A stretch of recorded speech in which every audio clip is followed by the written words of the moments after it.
La Virgen María. Es una reflexión del padre José María Iraburu dentro del programa Dame de beber.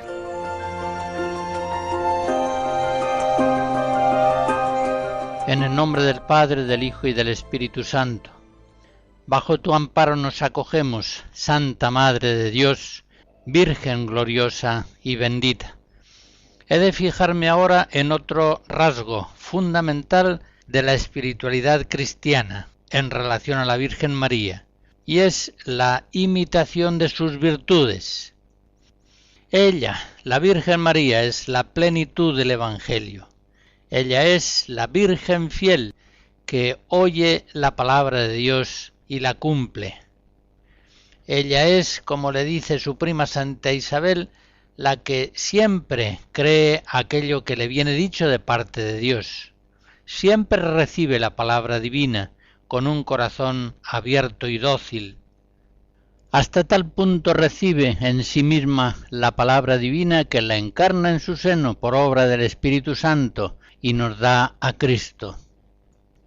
Ella es para nosotros, sus hijos, el modelo de todas las virtudes: la oración, el amor a Dios, el amor a los hombres, la laboriosidad, la pureza, la paciencia en las adversidades, el espíritu de pobreza. Todas las virtudes resplandecen en María con una armonía perfecta. Por eso ella, con mucha más razón que el apóstol San Pablo, puede decirnos: sed imitadores míos, como yo lo soy de Cristo.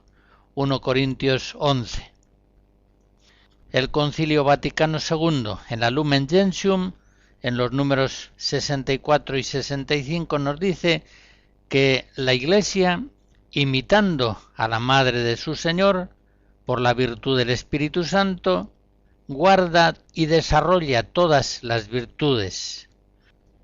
En efecto, mientras la Iglesia ha alcanzado ya en la Santísima Virgen la perfección, en virtud de la cual no tiene mancha ni arruga, los fieles, en cambio, luchan todavía por crecer en santidad, venciendo totalmente al pecado, y por eso levantan sus ojos a María, que resplandece como modelo de virtudes para toda la comunidad de los elegidos.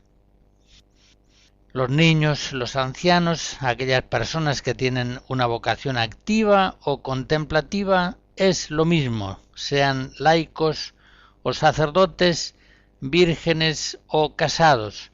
Todos hallan en María el espejo de la justicia, speculum justitiae, el espejo de la santidad de Dios, el modelo perfecto del Evangelio.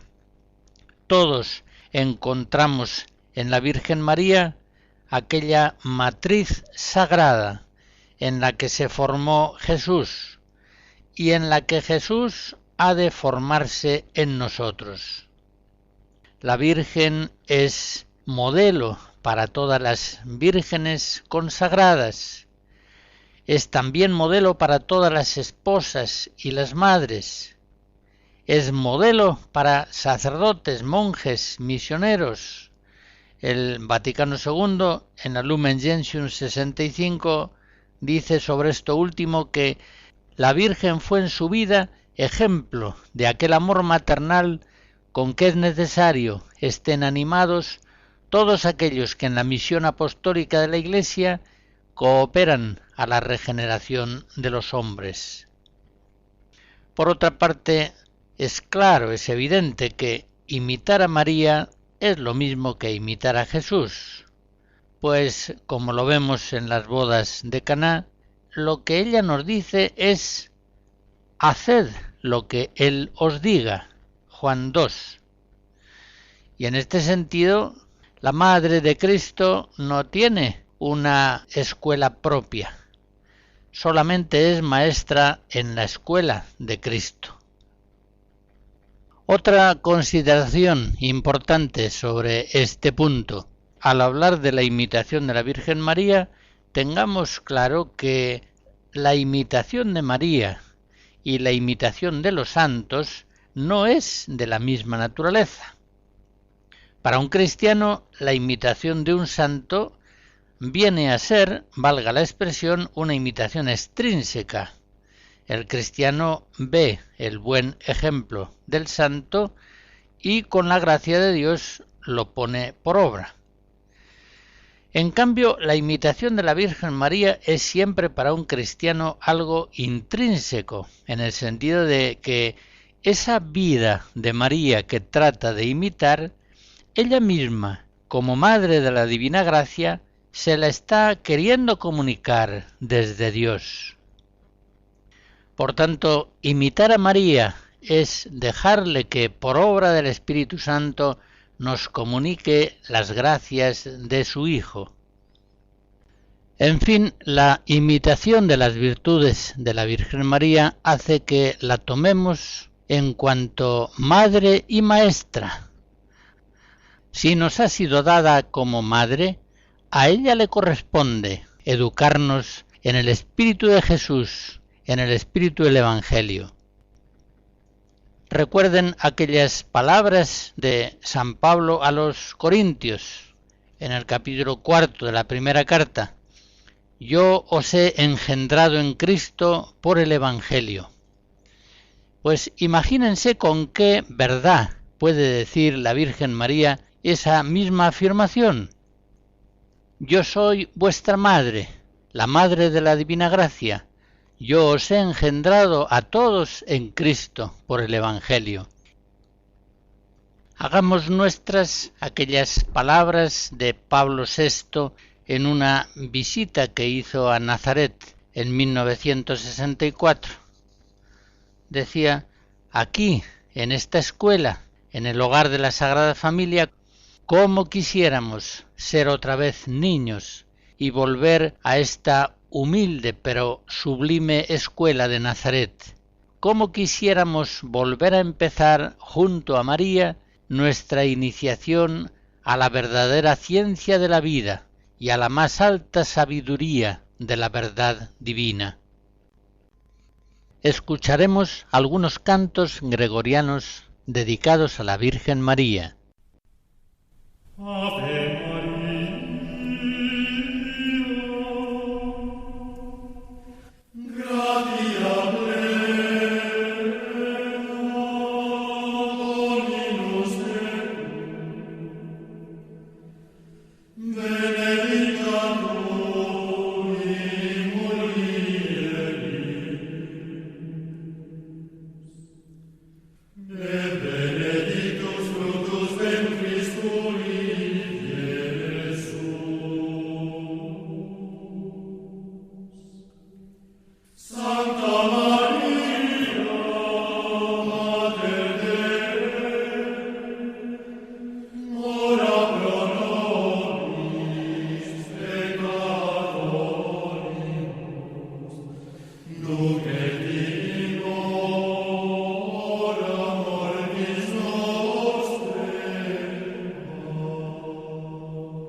La devoción a la Santísima Virgen María está, como hemos visto, hecha de amor, en primer lugar, de confianza filial, de imitación de sus virtudes, pero incluye también, evidentemente, el agradecimiento.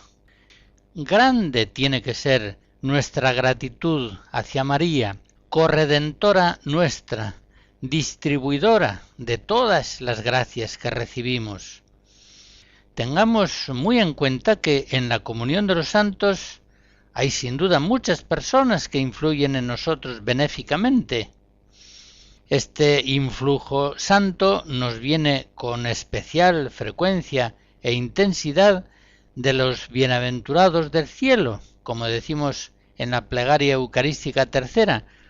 Nos viene de los santos por cuya intercesión confiamos obtener siempre la ayuda de Dios. Pero el influjo benéfico de María hacia nosotros es absolutamente singular, es único. En la Iglesia solamente hay una persona humana, María, cuyo influjo de gracia es sobre los fieles continuo y universal. Es decir, ella, María, influye maternalmente en todas y cada una de las gracias que reciben todos y cada uno de los cristianos. Por eso, lo mismo que se dice con toda verdad que Jesucristo no hace nada sin la Iglesia, así lo afirma el Vaticano II en la Sacrosanctum Concilium número 7.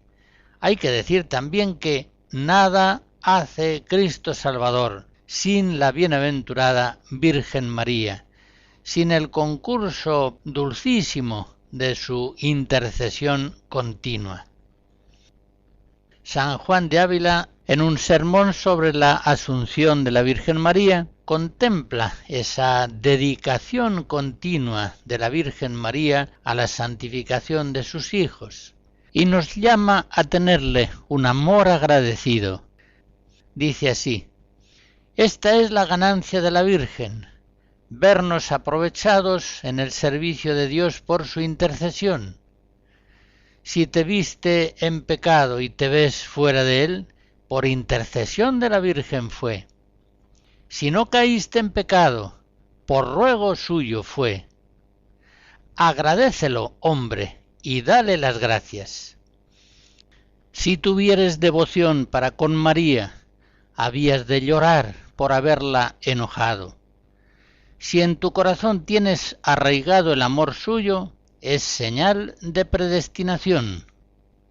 Este premio le dio nuestro Señor, que los que su majestad tiene escogidos tengan a su madre gran devoción arraigada en sus corazones. Sírvele, pues, con buena vida, séle agradecido con buenas obras, pues tanto le debes, ni lo conocemos enteramente, ni lo podemos contar. Mediante ella el pecador se levanta, el bueno no peca, y otros innumerables beneficios recibimos por su medio. Termina aquí la cita. La gratitud hacia la Virgen María, el amor agradecido a aquella que nos engendró en su seno espiritualmente, junto con Jesús nuestra cabeza. La gratitud hacia aquella que sufrió por nosotros al pie de la cruz, dándonos salud en Cristo con dolores de parto. La gratitud que le debemos a aquella que quiso Dios fuera nuestra madre y nuestra maestra. La gratitud que debemos hacia la Santísima Virgen María, que solícitamente ruega siempre por nosotros, a la derecha de Cristo, como Reina y Señora de todo lo creado.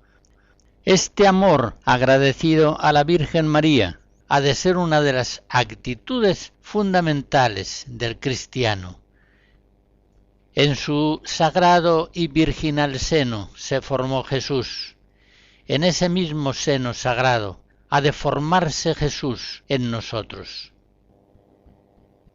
Sub tuum presidium convocemus, Sancta Dei Genitrix, nostras deprecationes, me spicias in necessitatis, sed abelicunis tuis, libera nos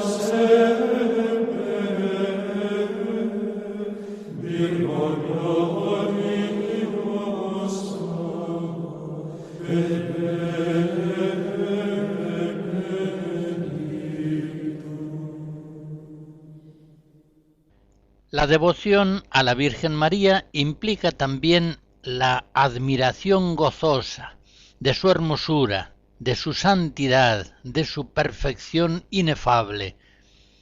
Así como el Padre Celestial declara que se complace plenamente en su Hijo amado, también nosotros debemos complacernos plenamente en nuestra Madre Virginal, María. Cuando una persona está enamorada se goza admirando las perfecciones de la persona amada. Pues bien, todos nosotros los cristianos debemos estar enamorados de nuestra Madre, la Santísima Virgen María, y todos debemos gozarnos, complacernos en su perfección, en su hermosura, en su santidad. El nombre propio de la Virgen María se lo da el ángel Gabriel cuando le llama llena de gracia. Lucas 1. María, llena de gracia, ese es su nombre. El nombre propio de la Virgen María es Inmaculada, es decir, sin mancha. Y la palabra Inmaculada dice en negativo lo mismo que en positivo afirma la palabra llena de gracia. María, llena eres de gracia, el Señor está contigo, tú eres bendita entre todas las mujeres. Contemplándote a ti, María, se alegran nuestros corazones. Te contemplamos y quedamos radiantes, como cuando contemplamos al Señor. Salmo 33. No hay en María oscuridad alguna de pecado, toda ella es luminosa. Ella es la purísima, la inmaculada, la no manchada. En ella se nos revela el poder y la misericordia del Padre, la santidad redentora de Cristo, la fuerza deificante del Espíritu Santo. Ella refleja perfectamente la belleza inefable de Dios, porque en ella no hay pecado alguno, sino plenitud de gracia y de verdad. En la Santísima Virgen María conocemos la gratuidad de la gracia, pues desde su misma concepción sagrada, Dios santifica a la que va a ser su madre, preservándola de toda complicidad con el pecado. Cuando contemplamos a Jesús, no vemos el fruto de la gracia, vemos la raíz, la causa de toda gracia. Pero en María contemplamos con admiración y con gozo el fruto más perfecto de la gracia de Cristo, la obra más perfecta de la Santísima Trinidad. Contemplando a María, no podemos menos de decir gloria al Padre y al Hijo y al Espíritu Santo. Siempre los santos se han admirado y se han gozado de la hermosura de María. La han admirado porque la han mirado, han contemplado con amor su rostro. San Juan Evangelista, que si era predilecto de Jesús, ciertamente era también predilecto de la Virgen María, y fue a él a quien le fue concedido recibirla en su casa. San Juan Evangelista es el primer admirador de la belleza celestial de la Virgen María. En el capítulo 12 del libro del Apocalipsis, el apóstol Juan contempla la belleza indecible de la Virgen María. Apareció en el cielo una señal grandiosa, una mujer envuelta en el sol, con la luna debajo de sus pies, y sobre la cabeza una corona de 12 estrellas. Ya sabemos que esa mujer simboliza a la Iglesia, pero por eso mismo María se ve significada plenamente en ella. Uno de los santos también especialmente sensibles a la belleza de María es San Juan de Ávila. Leo de uno de sus sermones sobre la Natividad de la Virgen. Viendo su hermosura, su donaire, su dorada cara, sus resplandecientes ojos, y sobre todo la hermosura de su alma, dicen todos: ¿quién es esta que sale como graciosa mañana? ¿Quién es esta que no nace en noche de pecado, ni fue concebida en él, sino que así resplandece como alba sin nubes y como sol de mediodía?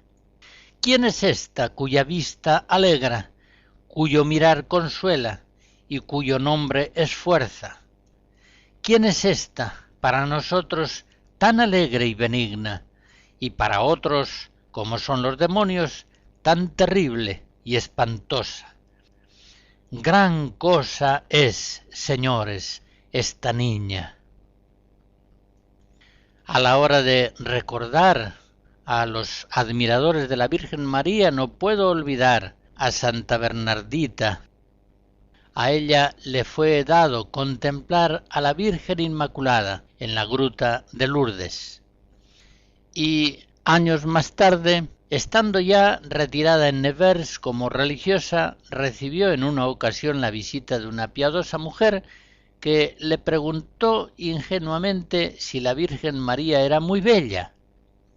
Santa Bernardita, con lágrimas en los ojos, le respondió: la Santísima Virgen era tan bella que una desearía morirse para volver a contemplarla. Salve Regina, Mater misericordiae, vita dulcedo, estes nostra salve. A te clamamus, exolestimiem, a te suspiramus, gementes et flentes, digna lacrimarum albi.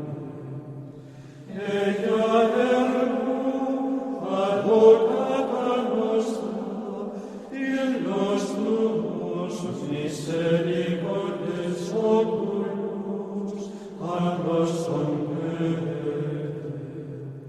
Et iedesum benedictum fructum ventris tui, nobis post hoc exilium ostende. O clemens, o divina, o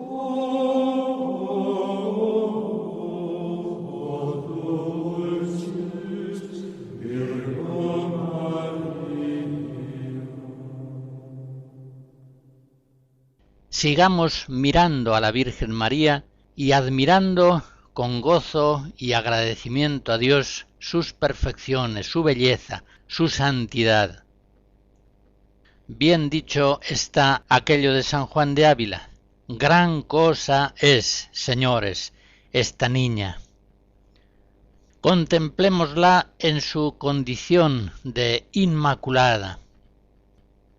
El Beato Pío IX, el 8 de diciembre de 1854, proclama en su Bula Ineffabilis que es verdad revelada por Dios, que es un dogma de fe, que la Beatísima Virgen María, en el primer instante de su concepción, fue ya preservada inmune de toda mancha de culpa original, por singular privilegio y gracia de Dios omnipotente, en atención a los méritos de Cristo Jesús, Salvador del género humano. Hasta aquí la cita. Todos los hombres nacemos habiendo recibido por generación una naturaleza humana defectuosa, inclinada al mal, como consecuencia del pecado original. Todos, pues, somos pecadores, al menos en el sentido de que podemos pecar, y de hecho multiplicamos nuestras culpas a lo largo de los días. Pues bien, en toda la historia del género humano, la única persona que se ve libre del pecado original y de sus consecuencias es la Virgen María, la Inmaculada Concepción. Ella está, por tanto, llena de gracia desde el primer momento de su concepción. No sufre su naturaleza humana personal ninguna deficiencia, ni en el entendimiento para captar la verdad y rechazar el error, ni en la voluntad para adherirse al bien en forma firme y perseverante y rechazar el pecado y la culpa, ni en su vida afectiva con todos los trastornos que ella sufre en el común de los humanos. ella es inmaculada, porque es llena de gracia. Quiso Dios omnipotente, en atención a los méritos de Cristo Jesús, conceder a la hija de Sión, a la doncella de Nazaret, a la que iba a ser Santa Madre de Dios, ese privilegio único, verse exenta del pecado original y de sus consecuencias. Es, por tanto, María una imagen perfecta de Dios, de la santidad, de la hermosura, de la bondad de Dios, y por eso mismo posee en absoluta y única perfección la condición humana. Sabemos por la revelación que el hombre fue creado a imagen y semejanza de Dios, y sabemos que por el pecado original esa imagen se ve falsificada tan gravemente en todos los hombres. Ahora bien, según su propia definición originaria, una persona es hombre en la medida en que es imagen de Dios. Apenas es hombre, apenas es humana, aquella persona que está llena de odios, que tiene la mente en tinieblas, llena de mentiras, que vive cautiva del demonio, del mundo, de sí misma, es solamente una falsificación de la imagen de Dios, por tanto, apenas esta persona es humana. Por el contrario, la Virgen María, precisamente por su inmaculada concepción, por su plenitud de gracia, no solamente es para nosotros imagen perfecta de Dios, speculum justitiae, es también para nosotros imagen perfecta del ser humano realizado en toda perfección. Por eso hemos de considerar con mucha pena aquellas ideologías que nos presentan a la Virgen María como una mujer corriente, muy buena, ciertamente, pero sin nada especial. Presentan la fisonomía de María atenuando la gloria de sus privilegios de gracia y afirmando o suponiendo en ella defectos que ciertamente ella no tuvo. Piensan así estos pobres ideólogos, no les doy el nombre de teólogos, que de este modo presentan a la Virgen en una condición más humana. Adviertan ustedes la contradicción y el absurdo de tal planteamiento. Según él, una persona sería más humana cuando tuviera más defectos y menos humana sería cuando fuera más perfecta. Esta es una enseñanza absolutamente reprobable, inadmisible. La Virgen María, como digo, siempre ha sido visto en la tradición de la Iglesia como perfectamente humana, precisamente porque es inmaculada, llena de gracia, perfectamente santa. Ella es imagen de Dios. Ella, por gracia única de Dios, realiza en sí misma el designio del Creador cuando quiso hacer el hombre a su imagen y semejanza. Estos mismos pobres ideólogos a los que he aludido, del mismo modo pretenden que, rebajando la imagen excelente de la gloriosa Virgen María, haciéndola, como ellos dicen, más humana, la hacen para nosotros más próxima. Pero este planteamiento es absurdo y es contrario a la experiencia. Jesús de Nazaret era muy distinto a la gente de su tiempo, y precisamente por eso atraía a las muchedumbres que se congregaban en torno a él y le apretujaban, no le dejaban a veces ni comer. O piensen en santos como el cura de Ars, el padre Pío, la madre Teresa de Calcuta. Ellos presentaban figuras extremadamente distintas a las comunes entre sus contemporáneos, y sin embargo, precisamente por eso resultaban especialísimamente atractivas y próximas para los hombres, que a ellos acudían incesantemente de todas partes. Pues bien, del mismo modo, el pueblo cristiano se acerca a la Virgen María con entusiasmo de todas partes, acude a venerarla en sus santuarios, no porque la ve como una mujer corriente, semejante a nosotros en todo, sino porque contempla en ella la llena de gracia, la inmaculada, la obra de arte suprema de Dios entre los hombres. Su santidad no la aleja de nosotros, todo lo contrario, la hace especialísimamente próxima e íntima a nuestras vidas. La Iglesia ya desde sus comienzos vio a la Virgen María como nueva Eva, como madre de todos los vivientes. La primera Eva, por su pecado, se hizo madre de todos los mortales. Esta Virgen Inmaculada merece plenamente, por tanto, el nombre de Eva, la nueva Eva, la madre de todos los vivientes, la madre de todos aquellos que vivimos de Cristo, que es la vida. Ella es la aurora del sol de justicia, Cristo el Salvador del género humano. En ella se realiza ya en plenitud esa obra de gracia y santificación que el nuevo Adán va a realizar en la Iglesia por obra del Espíritu Santo, dando origen a una nueva raza de hombres celestiales, los cristianos. La Santísima Virgen María aparece pues desde el principio llena del Espíritu Santo y merece plenamente aquellas palabras de Isabel: tú eres bendita entre las mujeres y bendito el fruto de tu vientre. Igualmente merece las palabras de salutación del ángel Gabriel cuando le dice: salve María, llena de gracia.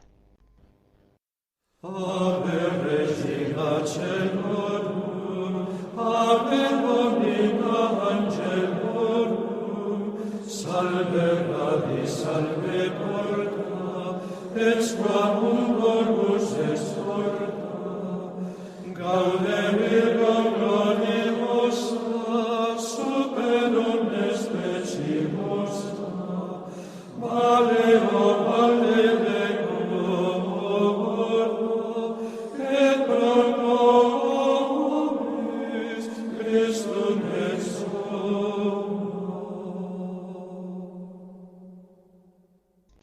Si a mediados del siglo XIX el beato Pío IX declaró como un dogma la Inmaculada Concepción de María, a mediados del siglo XX, en 1950, Pío XII, en la Constitución Munificentissimus Deus, declaró el dogma de la Asunción de la Virgen María al cielo en cuerpo y alma.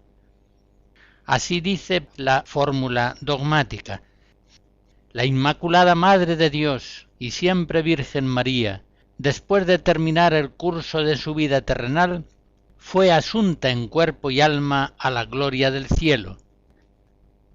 Y el Papa Pío XII, al declarar el dogma de la Asunción, aducía estas razones bíblicas, patrísticas y teológicas.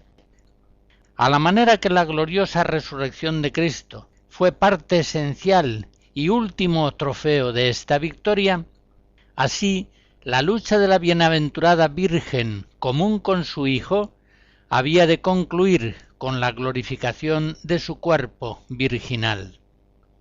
Por eso, la augusta Madre de Dios, misteriosamente unida a Jesucristo desde toda la eternidad por un solo y mismo decreto de predestinación, inmaculada en su concepción, Virgen integérrima en su divina maternidad, generosamente asociada al Redentor divino que alcanzó pleno triunfo sobre el pecado y sus consecuencias, consiguió al fin, como corona suprema de sus privilegios, ser conservada inmune de la corrupción del sepulcro. Y del mismo modo que ante su Hijo, vencida la muerte, ser levantada en cuerpo y alma, a la suprema gloria del cielo, donde brillaría como reina a la derecha de su propio Hijo, Rey inmortal de los siglos. Ya esta convicción de fe que Pío XII declara dogmática estaba viva en la Iglesia antigua. Vemos, por ejemplo, que la fiesta del tránsito de María, lo que solía llamarse la dormición de la Virgen María, se celebraba en el siglo VI en Oriente y en Roma ya desde fines del siglo VII. La Santísima Virgen María, elevada por encima de toda la creación en cuerpo y alma, reina en el cielo con Cristo para siempre. Los padres antiguos y también la liturgia celebraban a la Virgen María como reina y señora, soberana de todas las criaturas, reina de todo el género humano. Ya la tradición piadosa del pueblo cristiano saludaba a la Virgen María rezando Salve, Regina, Mater Misericordiae, Regina Caeli Letare, Aleluya, y tantas otras oraciones en las que se le da el nombre de Reina y Madre nuestra. Los misterios gozosos del Rosario se culminan con esa contemplación de la coronación de María como Reina y Señora de todo lo creado. Ella es Reina porque es la Madre de Cristo, Rey del universo. Por eso recibe, ya en Lucas 1, el título de Madre del Señor. La liturgia de la Iglesia, la devoción del pueblo cristiano, se unen para cantar la gloria de María, Inmaculada, asunta al cielo, Reina y Señora de todo lo creado.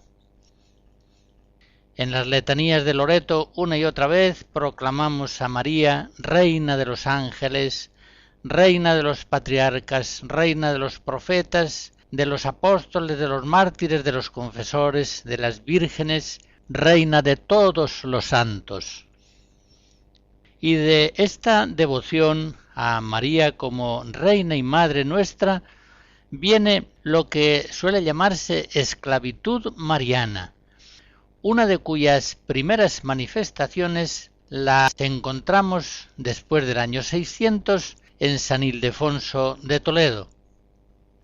En su libro más perfecto, el que trata de la perpetua virginidad de María, le dedica a la Virgen esta vibrante invocación.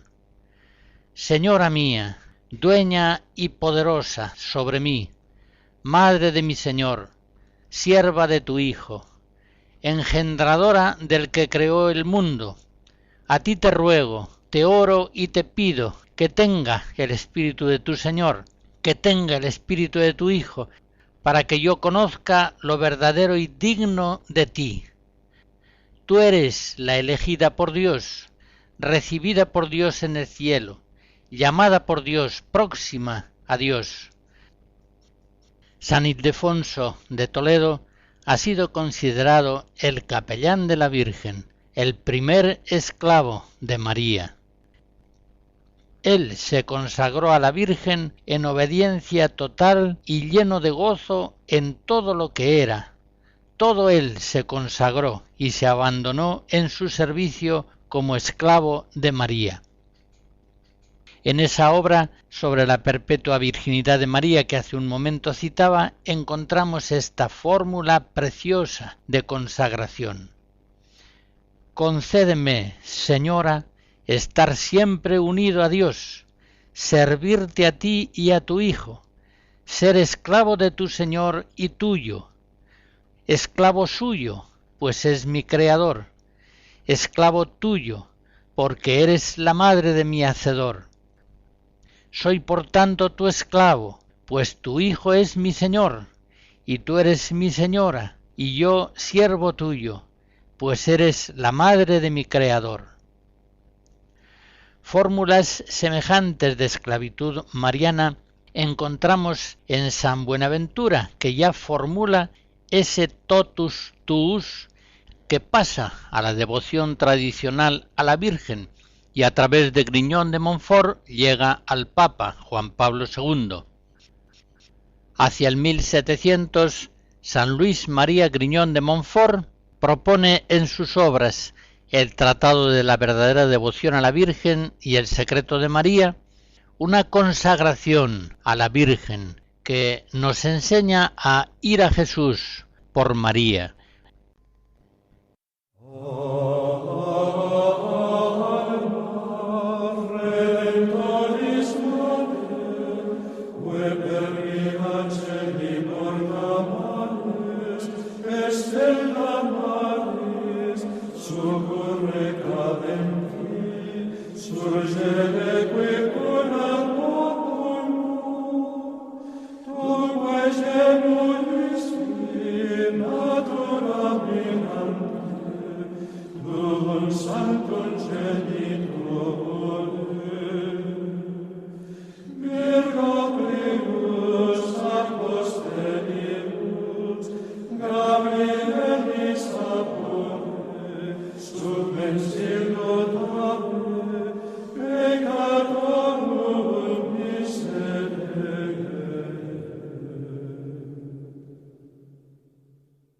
San Luis María Grignon de Montfort, como antes decía, da preciosas enseñanzas sobre la devoción a la Virgen María, pero quizá pudieran sintetizarse en dos verdades fundamentales. En primer lugar, San Luis María insiste en que es un designio de Dios, que por obra del Espíritu Santo el Hijo Divino se encarne en el seno de María. Así es como recibimos a Cristo. Y que igualmente es designio de Dios que la Virgen María tenga una función benéfica maternal decisiva en la formación de Jesús en nosotros, por obra del Espíritu Santo. Consecuentemente, hemos de ser muy conscientes de ese influjo benéfico maternal de María en la generación y en el crecimiento de Jesús en nosotros, acudiendo a su intercesión, confiando en ella, poniendo en ella nuestro amor y nuestra gratitud. Y una segunda enseñanza fundamental de San Luis María Grignon de Montfort es que es designio de Dios igualmente, que así como la primera venida de Cristo al mundo, bajo el signo de la pobreza, de la persecución, del sufrimiento, de la muerte, se realizó por medio de la Virgen María, ella nos trajo del cielo a Jesús, así también al final de los tiempos, en la parusía, la segunda y definitiva venida de Cristo, esta vez en gloria y majestad, va a suceder también por medio de María. Es decir, en los últimos tiempos ha de haber un influjo de María muy especial sobre la Iglesia y sobre el mundo. Y los apóstoles de los últimos tiempos se han de distinguir por ser especialmente devotos de la Virgen María. Cristo vino por María hace 20 siglos. Cristo, al final de los tiempos, vendrá al mundo también por María. Quiero terminar estas meditaciones sobre la Virgen María contemplando una vez más su belleza. Quiero recordar a Gonzalo de Berceo, aquel monje del siglo XIII, que en su obra Los milagros de Nuestra Señora cuenta de ella tantas acciones preciosas y frecuentemente le da el nombre de la Gloriosa. Pienso en aquellas imágenes románicas en que aparece la Virgen sentada con el niño en sus rodillas. Ella es el trono de la sabiduría, la que como una custodia nos muestra a Cristo Salvador. Pienso en aquel icono de la ortodoxia que nos representa a la panagia. La Virgen María está en pie, orante, con las manos alzadas a la altura de la cabeza. En su seno hay un círculo y en su centro está el niño Jesús.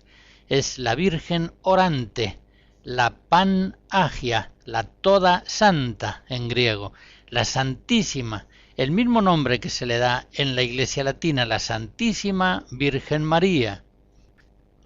Pienso en las representaciones de la Virgen realizadas por el Beato Angélico.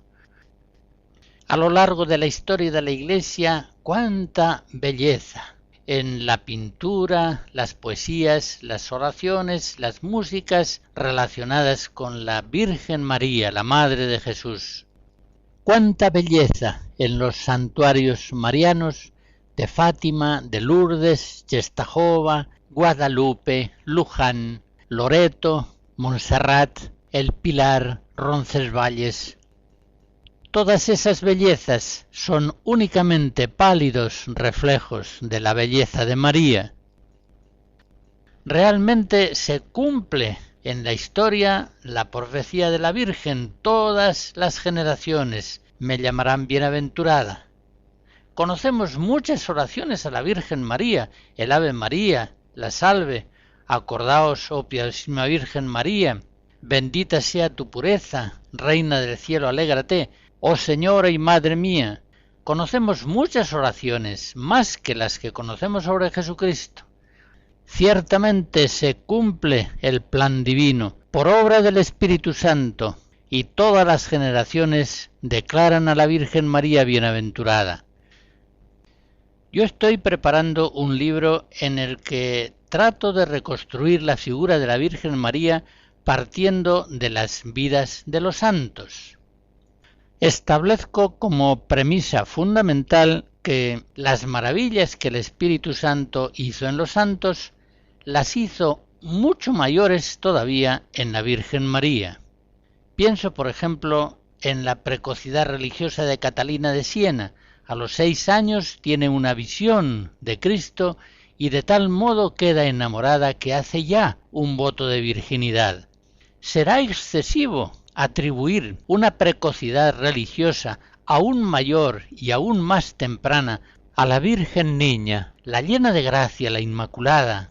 Pienso en Camilo de Lelis, que de tal modo veía a Cristo en los enfermos, en los pobres, que a veces se ponía de rodillas para servirles. ¿No nos ayuda ese rasgo para imaginar cuál sería el amor, la delicadeza de la Virgen María para con los pobres y los enfermos? Pienso en Santa Gemma Galgani, que habitualmente veía a su lado al ángel de la guarda y que mantenía continuamente con él un trato amistoso. ¿Será excesivo pensar algo semejante en ese trato familiar con el mundo angélico y mucho mayor y más perfecto de la Virgen María, la Reina de los Ángeles? Pienso en las comuniones eucarísticas que realizaban los santos. Por ejemplo, Santa Catalina de Siena, que normalmente después de comulgar quedaba en éxtasis durante horas y a veces durante días. Y me siento autorizado a suponer que las comuniones eucarísticas de la Virgen María serían todavía más inefables en la fe y en el amor.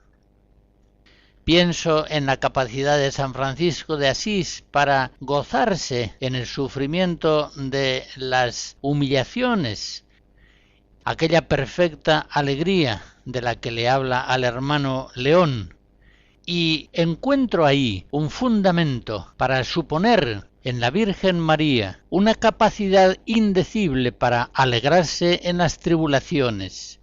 Por ejemplo, cuando en Belén no encontraban alojamiento y estaba ya ella próxima a dar a luz, en el mismo momento en el que se están dando aquellas circunstancias tan lamentables y dolorosas, la Virgen María, llena de gozo, contempla que el Hijo Divino va a entrar en la humanidad por la puerta de servicio, en la forma más humilde que se podría pensar. El corazón de la Virgen María, en el desamparo humillante que sufre en Belén, exulta de gozo en Dios su Salvador. Santa Teresa del Niño Jesús decía que en este mundo solamente había conocido la alegría del sufrimiento, la alegría de la cruz. Será arbitrario suponer que el Espíritu Santo realizó maravillas de gracia semejantes y aún mayores en el corazón inmaculado de María.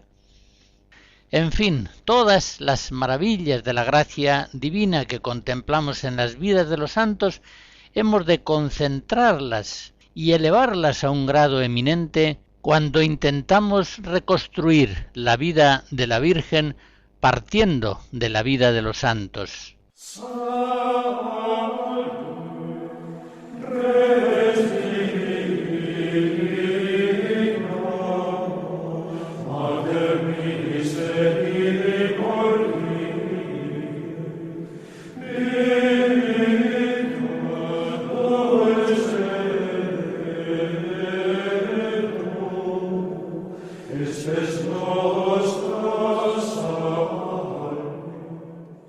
La bendición de Dios Todopoderoso, Padre, Hijo y Espíritu Santo, descienda sobre ustedes y les guarde siempre. Amén. Así finaliza en Radio María una reflexión del Padre José María Iraburu sobre la Virgen María. Se trata de la reposición de uno de los programas que dirigió en Radio María bajo el título Dame de beber.